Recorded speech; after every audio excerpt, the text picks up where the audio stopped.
Hello students, class 11th के अंदर आज हम लेने जा रहे हैं नील्स बोहर परमाणु मॉडल जो है उस मॉडल की मुख्य कमियां क्या है।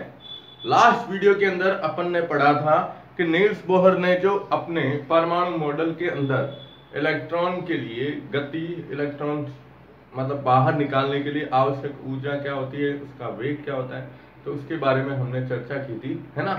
आज इस परमाणु मॉडल को अपन यहाँ पर पूरा कर रहे हैं, जिसमें नील्स बोहर के परमाणु मॉडल की कमियां जो थी उसकी सबसे पहली कमी मैं आपको हर वीडियो में बता रहा हूं कि नील्स बोहर का परमाणु मॉडल केवल एक इलेक्ट्रॉनी परमाणु के लिए ही दिया गया था। ठीक है, देखो क्या थी इसकी कमी। चलिए, पहली कमी है, देखिएगा कि यह परमाणु मॉडल केवल एक इलेक्ट्रॉनी परमाणु के लिए दिया गया। यदि किसी परमाणु में एक से अधिक इलेक्ट्रॉन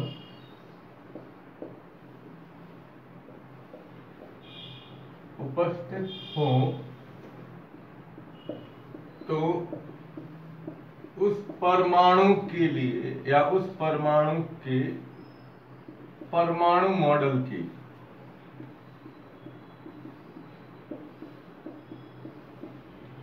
व्याख्या नील्स बोहर नहीं कर पाए। मतलब समझे ना आप कि भाई नील्स बोहर, जब से हमने परमाणु मॉडल शुरू किया है हमने कहा कि एक इलेक्ट्रॉन, बार बार क्या बोले थे कि एक इलेक्ट्रॉन एक कक्षा से दूसरी कक्षा में जब छलांग लगाता है तब उसकी ऊर्जा में ये परिवर्तन होता है वगैरह, या इलेक्ट्रॉन जो होता है वो निश्चित वृत्ताकार पथ में चक्कर लगाता है, इस प्रकार से, है ना। लेकिन जब उनको कहा कि भाई ये स्थिति है तो वो नहीं कह पाए। अब उन्होंने क्या किया, देखो इस चीज को समझने का प्रयास करो आप कि इन्होंने कहा कि जैसे हाइड्रोजन परमाणु तो है ही, ठीक है। अब हीलियम अगर अपन देखते हैं तो हीलियम का परमाणु क्रमांक होता है 2। अब 2 है, इसका मतलब उसमें 2 इलेक्ट्रॉन है।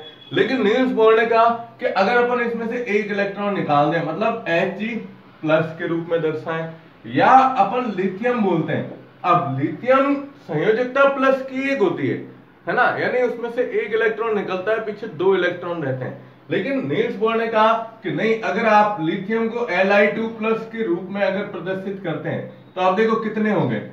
हाइड्रोजन के अंदर 1 इलेक्ट्रॉन, हीलियम में क्या आया 2 - 1, यानी कितना इलेक्ट्रॉन आया 1 He+ के रूप में।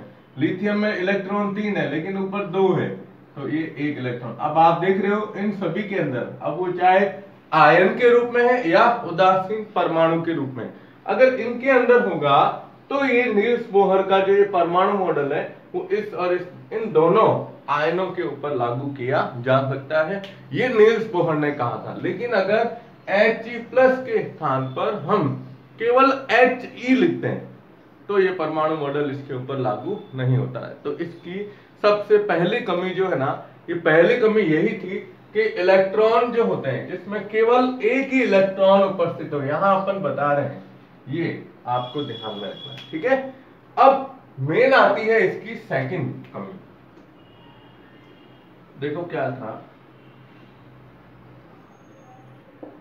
नील्स बोहर ने बताया था अपने परमाणु मॉडल के अंदर कि जब इलेक्ट्रॉन एक कक्षा से दूसरी कक्षा में छलांग लगाता है या उसका स्थानांतरण होता है तो उस समय ऊर्जा का उत्सर्जन या उत्सर्जन या अवशोषण जो होता है ना, वो एक स्पेक्ट्रम रेखा के रूप में होता है, ठीक है। चलो उनकी बात उस समय मान ली गई। लेकिन देखो स्पेक्ट्रम रेखा की जब बात करते हैं तो ये स्पेक्ट्रम रेखा जो आपको दिखाई देती है, ये जैसे होता है ना, ये टीवी सीरियल में आपने देखा होगा, ये इस टाइप से ये होती है स्पेक्ट्रम रेखा। अब जनरली देखें तो आप क्या कहोगे कि सर ये एक सीधी सिंगल लाइन के अंदर हमें दिखाई दे रही है, ठीक है। लेकिन इनके परमाणु मॉडल में कमी निकालने के लिए ये कहा गया कि जब हम इस स्पेक्ट्रम रेखा को उच्च विभेदन वाले स्पेक्ट्रोमीटर के अंदर जब देखते हैं, ठीक है, देखो क्या कहा इन्होंने कि जब स्पेक्ट्रम रेखा को एक उच्च विभेदन क्षमता वाली या वाले स्पेक्ट्रोमीटर में देखा गया तो यह कहा कि एक रेखा कई छोटी छोटी रेखाओं में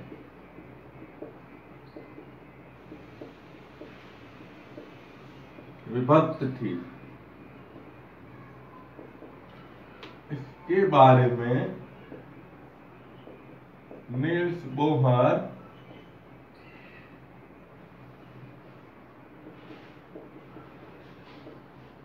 नहीं समझा पाए कि भाई ये आप देखते हो, ये नील्स बोहर या बोहर दोनों में से कोई भी लिख सकते हो आप, ठीक है। ये कहा गया कि देखो आप कि भाई जो हम ये कहते हैं, ध्यान दीजिएगा कि इलेक्ट्रॉन के उत्सर्जन या अवशोषण से जब हम बात करते हैं ना, तो ये कहा कि जब एक स्पेक्ट्रम रेखा को उच्च विभेदन क्षमता वाली स्पेक्ट्रोमीटर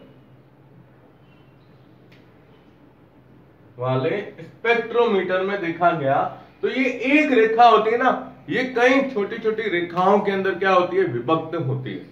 अब ये कई छोटी छोटी रेखाओं में जब विभक्त होंगी तो सीधी सी बात है कि भाई आप इसका अध्ययन करके बताइए। देखो क्या होता है जनरली, ये ना ये स्पेक्ट्रम रेखा यूं दिखाई दी, ये एक, ये जैसे अपन यूं ले रहे हैं स्पेक्ट्रम रेखा को, ये इस तरीके से अपन बता रहे हैं। अब ये सिंगल रेखा भी क्या थी, यूं कई छोटी छोटी रेखाओं में विभक्त होती है ये।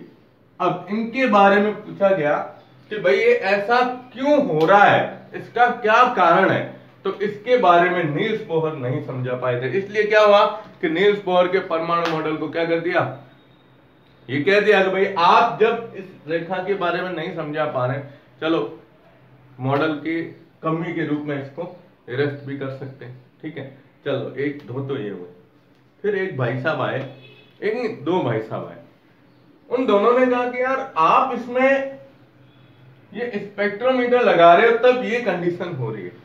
हम क्या करते हैं कि स्पेक्ट्रम रेखा जो बन रही है उस स्पेक्ट्रम रेखा के मार्ग में हम एक तो लगाते हैं विद्युत क्षेत्र, एक बार लगा के देखते हैं, और दूसरी बार लगाते हैं कौन सा, चुंबकीय क्षेत्र, तब क्या होगा, ठीक है। चलिए उसके बारे में बात करते हैं, पहले आप इसका स्क्रीनशॉट ले लो।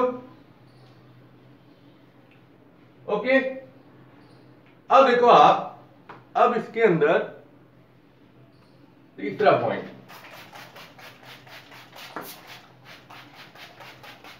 तीसरे पॉइंट में हम ये कहते हैं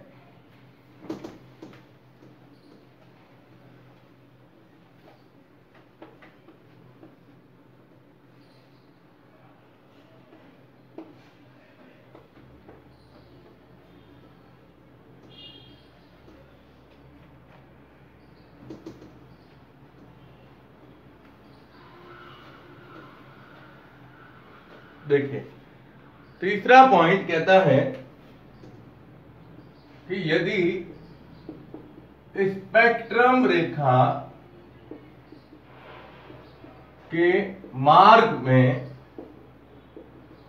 विद्युत या कौन सा चुंबकीय क्षेत्र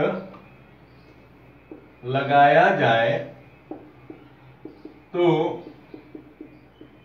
यह रेखा भी कई छोटी छोटी रेखाओं में विभक्त होती है। कई छोटी छोटी रेखाओं में क्या होती है, विभक्त होती है। भाई ये दो जने थे जिसमें से एक जने ने कहा कि हम जब ये जो रेखा है स्पेक्ट्रम रेखा, इस स्पेक्ट्रम रेखा के मार्ग में जैसे यहां पर अपन ने कोई विद्युत क्षेत्र लगा दिया या क्या लगा दिया, चुंबकीय क्षेत्र लगा दिया, तो ये कई छोटी छोटी रेखाओं में क्या होती है, विभक्त होती हुई दिखाई देती है। ठीक है, अब ये छोटी छोटी रेखाओं में जो विभक्त हो रही है इसका कारण क्या है, इसके बारे में जब पूछा गया तो नील्स बोहर नहीं बता पाए थे। लेकिन आपको इसमें ध्यान रखना है कि जब विद्युत क्षेत्र लगाया जाता है तो विद्युत क्षेत्र लगाने पर ये जो रेखाएं छोटे छोटे भागों में विभक्त होती है तो इसको नाम दिया गया है जीमान प्रभाव। क्या नाम दिया है, जीमान। यानी जीमान साइंटिस्ट थे, उन्होंने ये विद्युत क्षेत्र के बारे में बताया था। और दूसरा आता है चुंबकीय क्षेत्र लगाना। तो चुंबकीय क्षेत्र जब लगाया जाता है तो इसको बोलते हैं स्टार्क प्रभाव।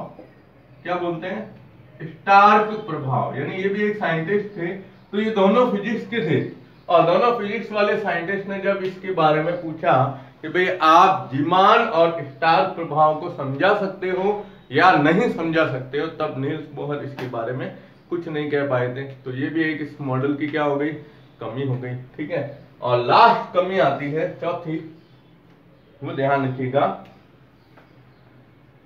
ये भी इंपॉर्टेंट है कि नील्स बोहर हाइजेनबर्ग के अनिश्चितता सिद्धांत को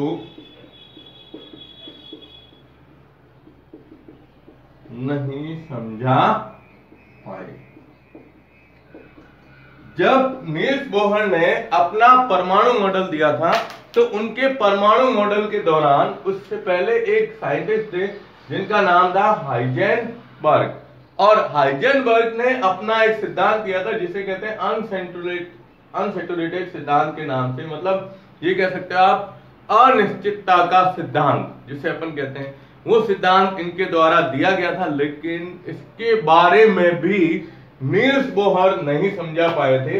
अब ये सिद्धांत क्या है, ये सिद्धांत सीधी सी बात कहता है कि जब हम एक परमाणु के अंदर इलेक्ट्रॉन के बारे में बात करते हैं तो इलेक्ट्रॉन की गति यानी वो जिस वेग से चक्कर लगा रहा है और इलेक्ट्रॉन की स्थिति दोनों को एक साथ एक ही समय पर ज्ञात नहीं किया जा सकता है। ये हाइजेनबर्ग की अनिश्चितता का सिद्धांत था। लेकिन जब नील्स बोहर को पूछा गया कि आपके इस परमाणु मॉडल के अंदर हम अनिश्चितता के सिद्धांत को लागू कर सकते हैं या नहीं कर सकते, तो इसके बारे में नील्स बोहर नहीं बता पाए थे। तो आज अपना जो ये वीडियो है, ये आज केवल मैंने इसको नील्स बोहर परमाणु मॉडल की कमियां ही बताया, क्योंकि नेक्स्ट वीडियो के अंदर हम वापस लेंगे हाइजेनबर्ग की अनिश्चितता का सिद्धांत और उसके क्या न्यूमेरिकल सवाल बनते हैं उसके बारे में। ठीक है, तो आप इसको नोट कर दीजिएगा।